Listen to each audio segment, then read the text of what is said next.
بسم الله الرحمن الرحيم. إلهي أسكنت لهم دارا حفرت لهم حفر مكرهم، وعلقت له بأيدي المنايا في حبائل غدرهم، فإليك نلتجئ من مكائد خدعهم، وبك نعتصم من الاغترار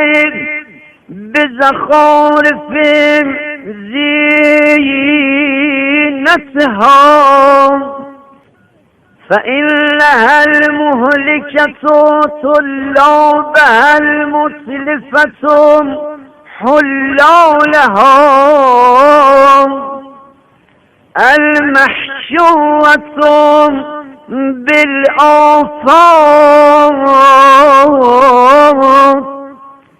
المشحونة بالنكبات. إلهي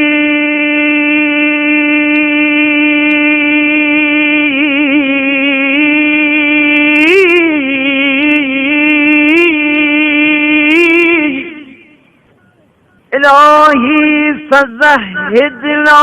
فيها وسلمنا منها بتوفيقك وعصمتك، وانزع عنا جلابيب مخالفتك، وتولى أمورنا بحسن كفايتك،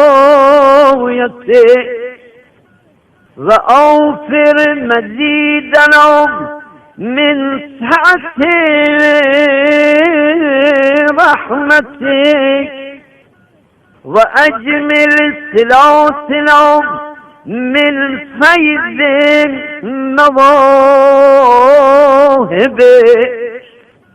وأورث في أفئدتنا أشجار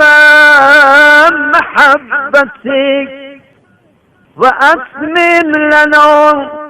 أنوار معرفتك، وأذقنا حلاوة عفوك ولذة مغفرتك،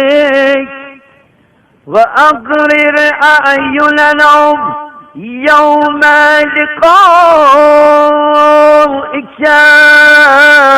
برؤيتك، وأخرج حب الدنيا من قلوبنا كما فعلت بالصالحين من صفتك، والأضرار من خاصتك،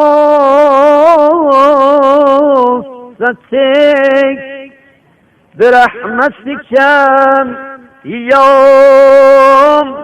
أرحم الراحمين، ويا أكرم الأكرمين.